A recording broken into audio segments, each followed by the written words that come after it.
episode number 193.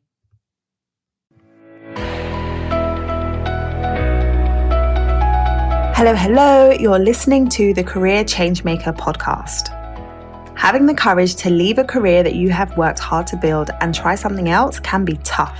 So in each episode, we dive into key career change strategies so that you have a clear understanding of what is required to transition into a new role or a new industry without feeling like you have to start at the bottom or have to take a massive pay cut, because #ain't nobody got time for that. If you are ready for frank and honest discussions about how to become a career change maker, keep listening. I'm your host, lawyer turned career strategist and executive coach, Janine Esbrand. Hello. So I'm jumping on to talk about a topic. And the topic is 3 reasons you are convincing yourself that you need to stay in your current role, even though you no longer enjoy it.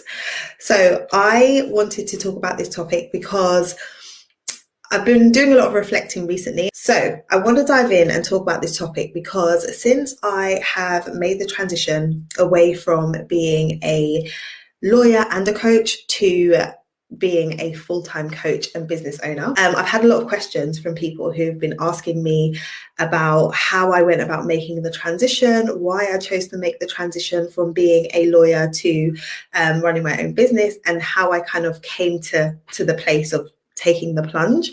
And so I was thinking about it, and I was thinking about the fact that I've been contemplating making this transition for a long time, and I was asking myself the question, what has caused me to wait as long as I waited? What thought process did I go through? And I really came up with 3 reasons why I was delaying in making the career move that I knew I wanted to make. And I think it's probably 3 reasons that you can relate to if you are someone who has been thinking about making a career change for some time, but you have found yourself staying where you are despite feeling bored or frustrated or knowing that you're not really aligned to your organization or the role that you're doing.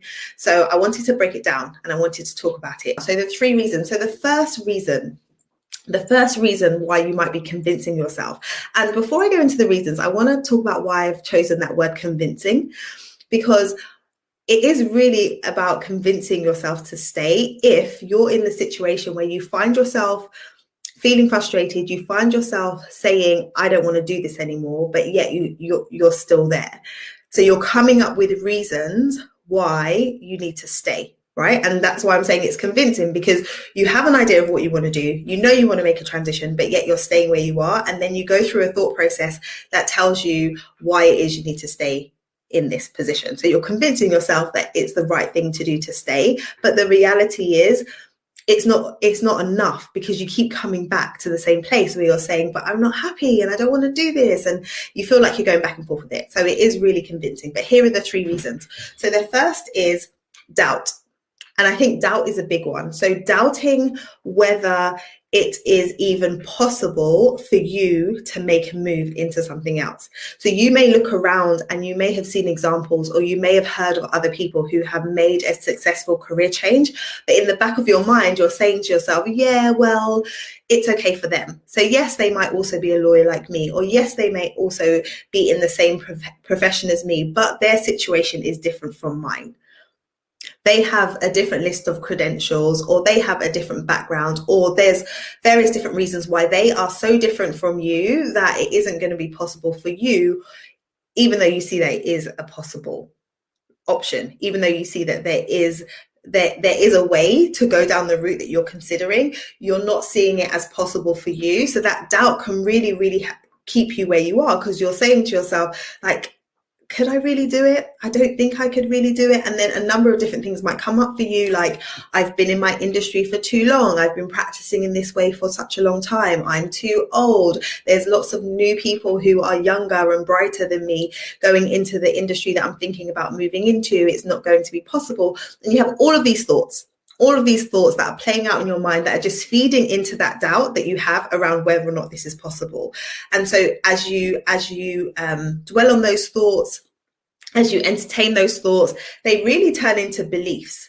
So those thoughts that you have around what is possible or not possible for you turn into beliefs, to the point where you're like, yeah, that's just fact. That's just what it is. Like, it's not possible for me to move from here to there because I've been in my industry for too long, full stop. And I doubt that it's ever going to be possible. So then you just stop there, and then you no longer take any steps towards it, or you no longer entertain it until that thought comes up in your mind where it's like, oh, I'm not happy, I'm frustrated, right? So I think for me, when it comes to doubt, it was, is it going to be possible for me to transition into working in my business full time and earning the same kind of salary or more than I was earning as a lawyer? And so there was doubts around that for me. And so that kept me saying, well, I need to stay where I am because I have financial commitments. I need to stay where I am right now because I've set my life up in a way where I need to be able to earn the same level of income. So those were the things that were coming up for me in terms of doubting whether or not it would be possible for me to transition into working full time as a coach. So that was the first thing. So first reason for you could be doubt. The second one is confusion. So being confused about what the step even is, what steps you need to take, what the first step even is, what would you do next, like what the plan would be, what would the transition plan look like? And if you've been in your industry, if you've been in your role, if you've been practicing in the way that you've been practicing for a long time, your frame of reference is very much rooted in what you're used to. So you know how your industry works, right? If you are a lawyer, you know what it looks like to have to go to law school, and then for you to do a training contract, and then for you to work as a junior, and then go into being an associate, and then from there move to partnership. Like, you know what the plan is, right? And if you're in any other kind of professional services background, there's a similar trajectory, right? You do your training, you go in as a junior, you put in the hours, you put in the time, and then you go up the ladder.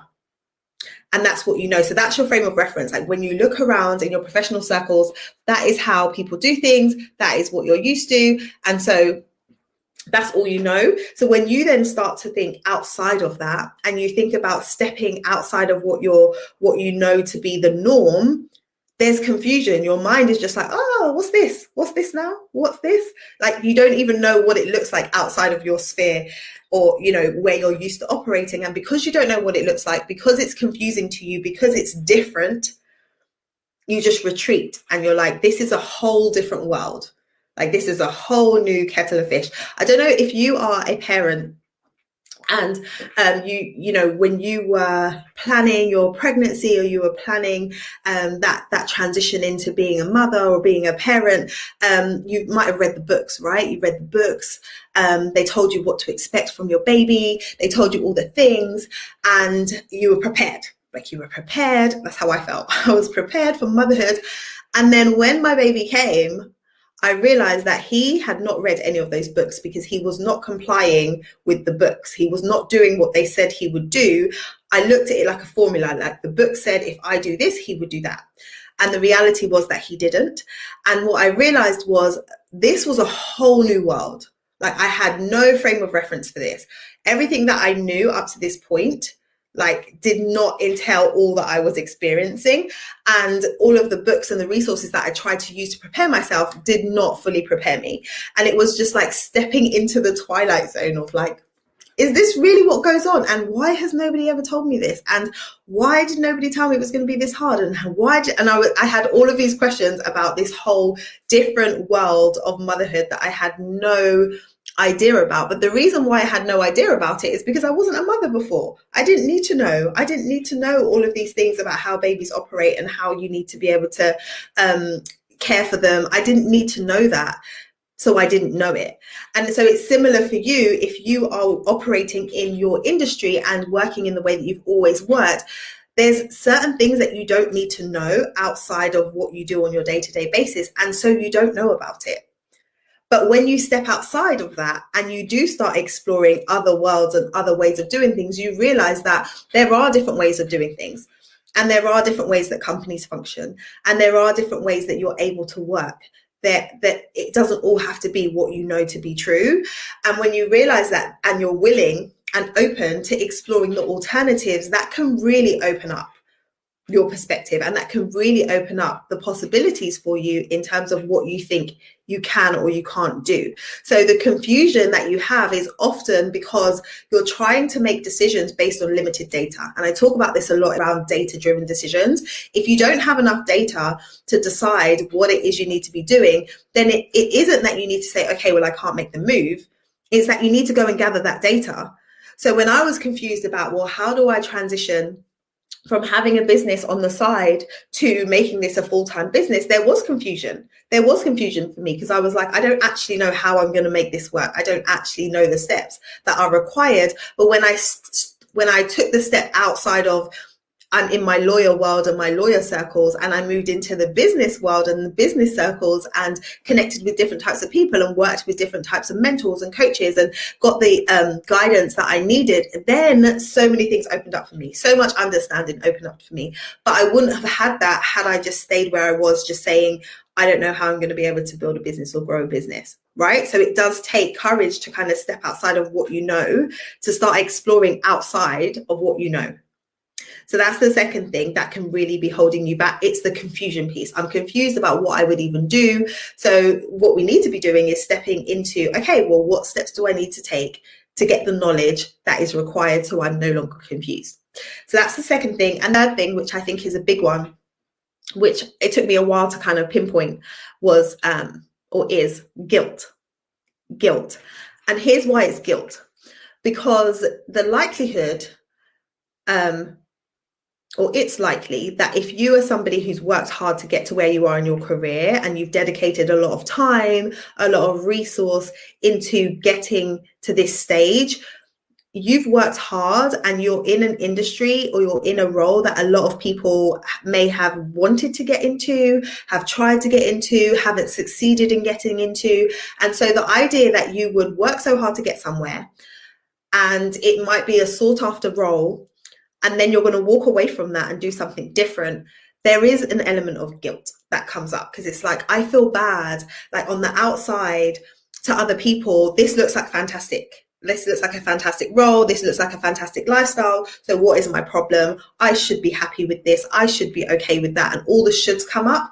And when you're operating with those shoulds, then it's easy to feel guilty and it's easy to feel bad, particularly when we're talking about being in a pandemic, right? There are people who are losing their jobs. There are people who are being laid off, who are being furloughed. And here I am, somebody who has a job, who has opportunity, and I'm saying I don't want it. Like there's a lot of guilt that can come up around that. But what I was able to reconcile and what I would encourage you to do is realizing that even if you have dedicated time and energy to get into where you are in your career now, that doesn't mean that you have to stay there for your entire career. Recognize that who you were as a person when you started out in your career is not who you are today, and it's not who you're going to be in another 5 years or 10 years. So as you go throughout your life, you change. Experiences change you, your values will shift, you will become a different person. So just because your wants and desires have changed, that doesn't mean it's a bad thing, because all that you've gained so far, you're going to be able to take that with you and move forward and leverage it so it's not wasted. So when I was able to really reconcile the fact that being a lawyer and having all of those skills that I've gained is beneficial to me going forward, it's beneficial to my clients, it's beneficial to whoever I'm going to be working with, it was easier for me to reconcile. And also understanding that when you're in a role that isn't the right fit for you, when there's misalignment between your role and you as a person, you're never going to be able to operate at like the 100% level. And what I mean by that is you may be able to operate in a way that you are producing, that you are doing your work, that you are, you're delivering on your deliverables. But if the motivation isn't there, and if you don't feel good about the work that you're doing, you're not really going to be giving it your all, right? You're not really going to be showing up fully in the work that you're doing. And therefore, you're not making as much of an impact as you would be able to make through the work that you do. So when you're able to say, okay, well, I'm going to find something that is more aligned to me as a person and that does allow me to make an impact through the work that I do, then that's giving you the opportunity to show up fully. And it's giving you the opportunity to make the kind of impact that maybe only you can make in that particular role. Right? Because if you're doing something that you're absolutely passionate about, or you're doing something where your skill set is so well aligned, then you're going to be able to make a contribution that may be different, better, over and above somebody else who's just doing the role because they can. I was speaking to a client recently who's thinking about making a transition. And when she was talking to me about the type of transition that she's considering, and when I was, asking her questions about her current experience, and she was just relaying all of the different skills that she has and the qualifications and the certifications and everything that she brings to the table, I was like, this is huge. This is so good. Like, if you're able to take everything that you have and you line it up with this type of opportunity, that is going to be such a golden match, because exactly what they need and exactly what they're looking for is what you have to offer, and it's what you're passionate about. So those things together is going to make it just a beautiful match. And so go for it. Go for it, because you operating where you are right now, where you don't feel like you're fully valued, you feel like you're being overlooked. It's not really serving you, and it's also not really serving your company. So when we're thinking about being in a position of guilt, or you're feeling bad about wanting to make the move that you want to make, just really sit with that and say, why am I feeling bad about this? And is there another way that I could be looking at this? Is there a reframe here? Because if you can focus on what is it that I'm trying to achieve in my career and why, and you have a clear why around the transition that you're trying to make, then it's easier to reconcile you moving away from a career that you've been in for a long time, or that you spent a lot of time and energy building. So when I was able to do that, that helped me with my transition. So I hope that that's encouraging to you as well. So as I said, if you're someone who, you recognize some of those things that I've shared and they resonate with you in terms of feeling doubt around what's possible for you, or feeling confusion around what your steps could be, or feeling guilty about even wanting to make a career move at this stage in your career anyway, then I invite you to book a call with me. Ultimately, being able to make the move into the career that you want is possible, but you really have to pay attention to what are you telling yourself about what's possible. If you're convincing yourself that you need to stay where you are, but you find yourself having to do that convincing time and time again, because your brain keeps going back to, I don't want to be here, but actually I should stay, but no, I don't want to be here, or you have a crazy day and you're like, why am I even here? Then it's something that you really need to pay attention to, because it's obviously not going away. And so, yeah, do that. Pay attention to that and stop trying to convince yourself to stay when there's so many opportunities out there and people are making moves right now. So if you want to be one of those people, then I would say take those steps. Bye. If you enjoyed today's conversation, be sure to subscribe to the show so that you don't miss any future episodes. Also, I would love to know what your biggest takeaway has been from today's episode. Come over and join us in our Career Changemakers community over on LinkedIn so that you can join the conversation there.